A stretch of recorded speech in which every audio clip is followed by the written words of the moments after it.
What's up everybody? On today's vlog, we're gonna look at the Pokemon Go app, and I'm gonna explain to you and to Nintendo how to make this app work. There's a lot of potential with this game. It could be one of the greatest things that happens to us in this generation of gaming, but it has to be done specifically. If you don't know what Pokemon Go is, it's an app that's being created by the Pokemon Company and Nintendo, and what it does is it works off of a location and GPS on your phone, so as you go out, you can find a Pokemon and then catch the Pokemon.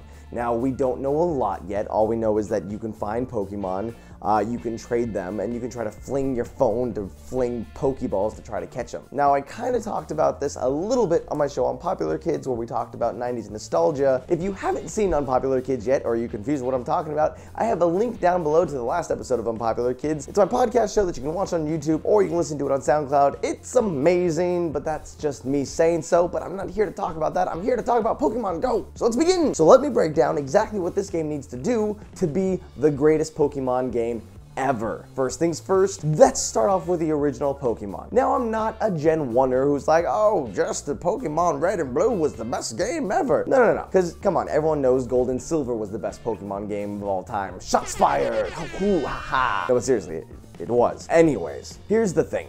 In the trailer, they showed a lot of young adults or fathers with their kids playing Pokemon Go. So what they're obviously trying to do is bring Pokemon back to an older audience as well as a younger audience. Now, what better way than to start off simple? You don't want to alienate the older audience who grew up with Pokemon. You want them to see this game and be familiar with all the Pokemon again. Because I'll be honest, I think this looks amazing, but if I jump in and all I see are a bunch of random Pokemon from X and Y, I'm going to be like, oh, I don't know any of these Pokemon, I don't want to play. So you have to start off kind of small with the first 151 Pokemon and grow from there. The trick is supply and demand. Everyone's gonna love this game up front. So you give them every Pokemon ever, it's gonna be too overwhelming and then demand's gonna go down. So what you wanna do is start off small with just 150 Pokemon, then slowly release more Pokemon over time. Even taking away some Pokemon and adding Pokemon. And if you release them in waves, it'll just be easier to take in this way. No one's gonna get overwhelmed, everyone will be fine. There's 150 Pokemon, gotta catch them all. Start from scratch. But seriously, Gold and Silver was the best. Next up, to make Pokemon Go amazing. Now, everyone around the world is going to want to play this game, so we shouldn't alienate anyone, especially the introverts. There's some people that aren't going to be doing a lot of traveling or going all around town to find stuff. You need to be able to find Pokemon in your own backyard or down the street or while running everyday errands. If they can make this accessible to everyone, no one is gonna feel left out. No one is gonna feel like they have to leave home at the age of 10 and then travel around the world to try to catch all the Pokemon. Now that sounds great in concept, but let's be realistic. Ain't nobody got time for that. So if I'm taking my dogs for a walk and all of a sudden my phone vibrates and says there's a Pokemon nearby, I wanna be able to flip it out and be like, oh, there's a Rattata over there. Go Bulbasaur, go kick his butt. You have to be able to find Pokemon at any given point in time around in your everyday life. This is going to keep people consistently coming back and checking their phone to see if there's any Pokemon around. Now, speaking of that, it's going to need some kind of notification system. Wouldn't it be amazing? Just amazing that if you didn't have your phone on vibrate and you're just walking down and then the notification sound was the sound of the specific type of Pokemon you found. For example, if I'm walking down the street and I hear Pikachu, I could be like, oh, there's a Pikachu. And then like look forward on my phone and like, boom, there it is.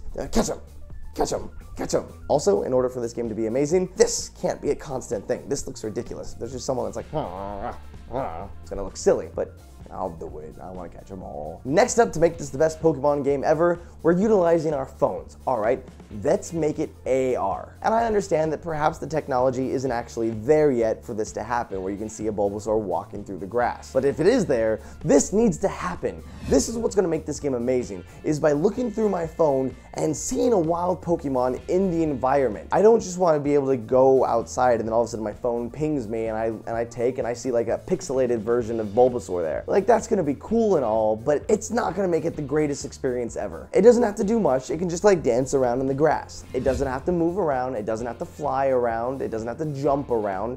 Just be 3D. Is that too much to ask for? To have a 3D Pokemon pop up on my mobile phone? It's the future. I deserve this. But seriously, this is what's gonna take it from a good game to a fantastic game, is being able to see these Pokemon in your actual environment. Now to raise the bar even more, if it is augmented reality and I can see the Pokemon in my own world, then let me utilize the camera on my phone. Not everybody wants to battle Pokemon, and that's okay. Let's make a sequel to Pokemon Snap. I just want to be able to take pictures and put them in a gallery that can get shared out in like the Pokemon Go world and have Professor Oak judge me, then all of you guys judge me. And you can just go and show the photos that you took. Like if you saw a Pidgey flying through the air and you want to like line it with the stop sign on the corner and click and it looks beautiful. Or if you are on a hike through the mountains and you see an Ekans there and you take a picture of the snake and it looks great.